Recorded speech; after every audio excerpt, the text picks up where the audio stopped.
Et voilà, magnifique. Ça vous plaît ma déco de Noël? C'est vraiment un Noël contemporain, féerique et très créatif. C'est pas moi qui l'ai fait.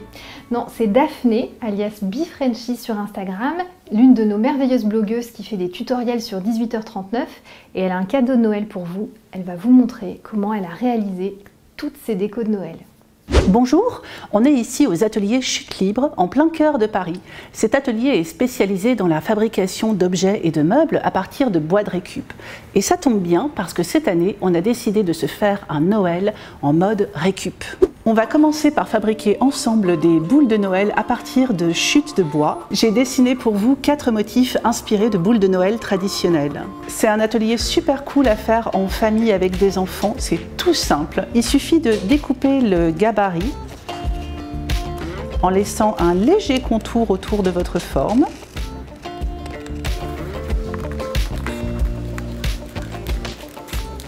Ça y est, notre boule de Noël est découpée dans le papier transfert. On la fixera sur une chute de bois. C'est une excellente manière de réutiliser des chutes de contreplaqué. Ici, j'utilise du 5 mm, mais vous pouvez vous adapter en fonction de ce que vous avez sous la main.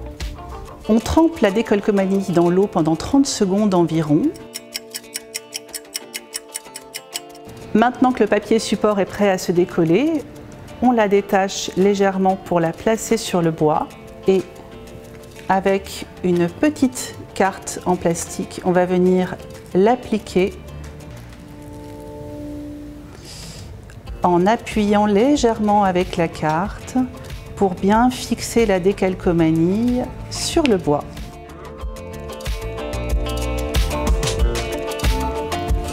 Et voilà.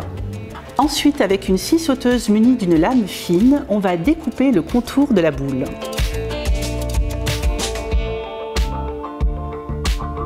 Une fois votre boule découpée, il suffit de poncer légèrement les bords.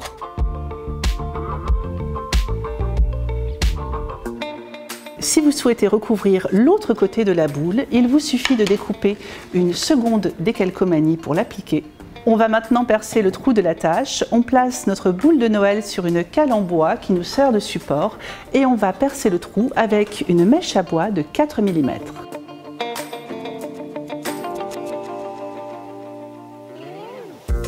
En option, vous pouvez protéger vos boules de Noël avec une petite couche de vernis incolore.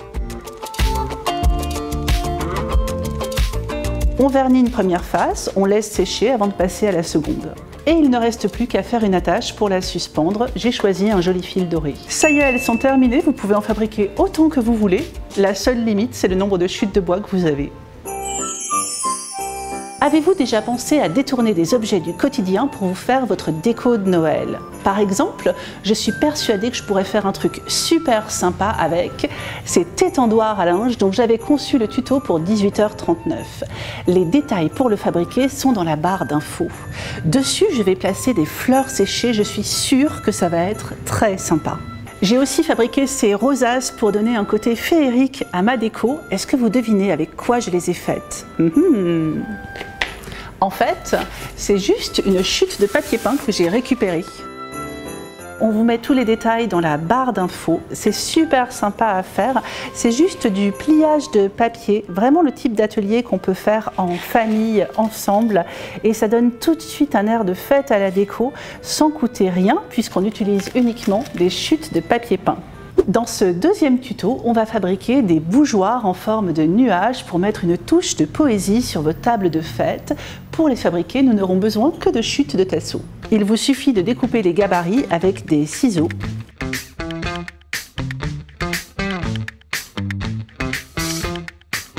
Le petit bougeoir est fabriqué à partir d'une chute de tasseau de 20 cm de côté, le grand avec 2 chutes de tasseau de 28 cm qu'on va encoller l'une sur l'autre. Il suffit de mettre un petit peu de colle à bois sur la tranche du tasseau, de placer les 2 tasseaux l'un sur l'autre et puis de les serrer avec un morceau de ruban de masquage pour les maintenir en place.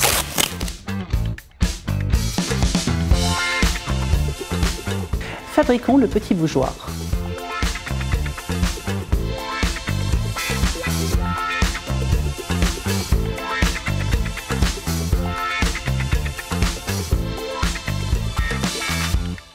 Et grâce au ruban de masquage, on ne verra pas les traces de crayon sur le bois.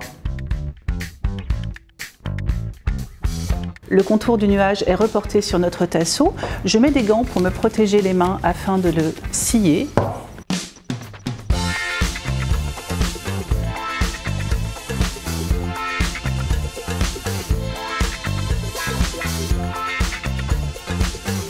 J'ai découpé la forme du nuage, je peux maintenant enlever le ruban de masquage qui m'avait servi à protéger le bois et passer au perçage des emplacements pour mettre les bougies. Pour ça, j'utilise une mèche plate de 22 mm de large. Je vais percer 3 trous pour chaque bougie en les mettant au centre des ronds des nuages. Je place ma mèche à bois au centre du tasseau et puis je perce. Je perce suffisamment profond pour pouvoir mettre la bougie dedans. Je réitère l'opération sur chacun des trous. Je perce le dernier trou. Et puis je ponce les arêtes avec une petite ponceuse de précision ou du papier de ponçage à la main.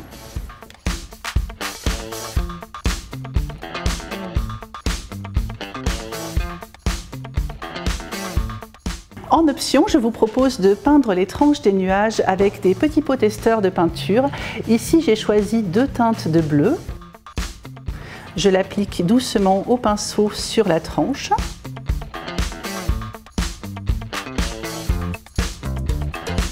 Quand la peinture est sèche, on peut soit laisser la face du bougeoir en bois brut ou alors faire de petites lignes dessus avec un feutre indélébile pour venir appuyer la forme du nuage.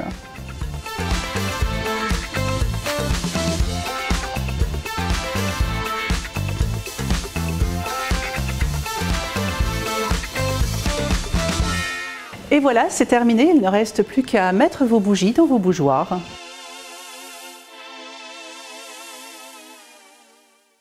Voilà. D'autres tutos de Noël se cachent autour de nous dans la déco. Les avez-vous repérés? Par exemple, j'ai créé récemment pour 18h39 ce tuto pour faire son calendrier de l'Avent perpétuel à la manière d'un pegboard. Il vous sert à décompter le nombre de jours restants avant Noël et une fois Noël passé, on peut le transformer en calendrier pour décompter le nombre de jours restants avant les vacances. Et derrière moi, il y a également cette guirlande en bois brodé que j'avais conçue il y a quelques années. J'ai décidé de la revisiter en lui rajoutant des tachetures de peinture et de la laine brodée bleu nuit assortie à cette nuit de Noël. On a décidé de voir les choses en grand et si on installait une chaîne de montagne sur notre table de fête ou notre cheminée, je vais vous expliquer comment la réaliser. Pour la fabriquer, c'est très simple. On va utiliser 4 chutes de contreplaqué d'1 cm d'épaisseur de 20 par 30 cm sur lesquelles on va placer les printables que j'ai fabriqués spécialement pour vous. Et comme d'habitude, nos printables sont disponibles dans la barre d'infos. Il suffit de les imprimer, puis de les découper pour enlever les bordures.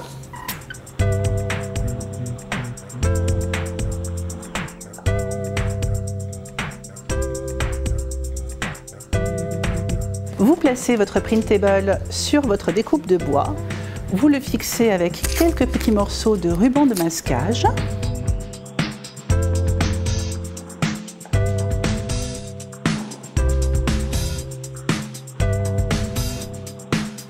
Et cette fois, on va utiliser du papier carbone pour transférer notre motif. Il suffit de récupérer une feuille de papier carbone qu'on va intercaler entre notre dessin et la plaque de bois.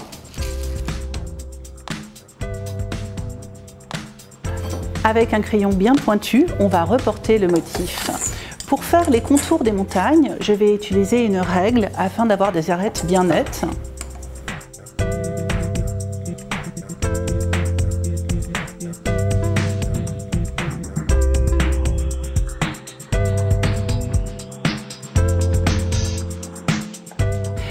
Et maintenant, je vais dessiner les motifs qui sont à l'intérieur à main levée. Vous n'avez pas besoin d'être très précis parce qu'on va ensuite venir recouvrir ces tracés avec un feutre indélébile. C'est une activité super à faire avec des enfants. Et voilà, notre motif est entièrement reporté sur la plaque de bois. On procède de la même manière pour les 4 dessins. Maintenant, on va retracer les motifs au feutre indélébile. Pour faire les contours des montagnes, j'utilise une règle afin d'avoir un tracé précis. Une fois que vous avez terminé les arêtes, on passe au remplissage intérieur, toujours à main levée. Vous débordez tranquillement, pas de souci, vous respectez le motif, mais sans avoir besoin d'être très précis. Laissez parler votre inspiration. Et voilà, les motifs sont tous dessinés. Maintenant, on va passer à la découpe. Avec la scie sauteuse, on va couper le contour des montagnes. Très important, on n'oublie pas de mettre les gants.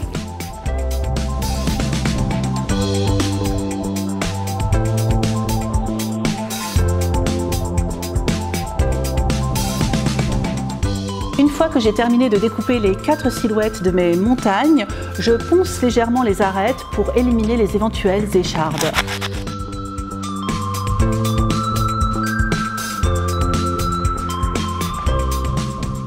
Je passe maintenant à l'assemblage des montagnes en utilisant des petites charnières piano qui vont permettre de les articuler. Pour placer mes charnières, je les mets à 2 cm du bord.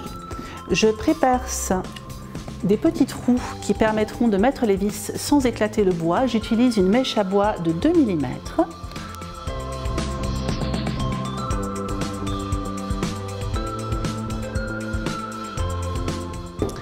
Puis je mets dedans mes vis.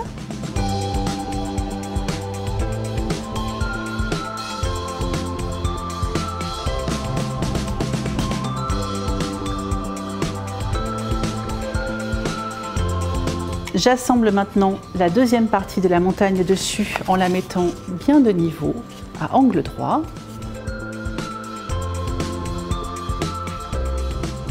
Ça y est, la charnière est placée sur la première face de la montagne. Je vais pouvoir mettre la seconde maintenant. Je l'ai préalablement prépercée. Je la place bien de niveau pour que mes deux bords soient côte à côte.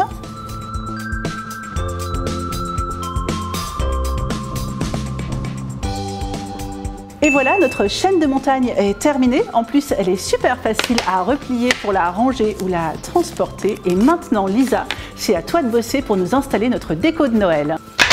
Merci Daphné. Et voici la touche finale pour décorer ma table de fête.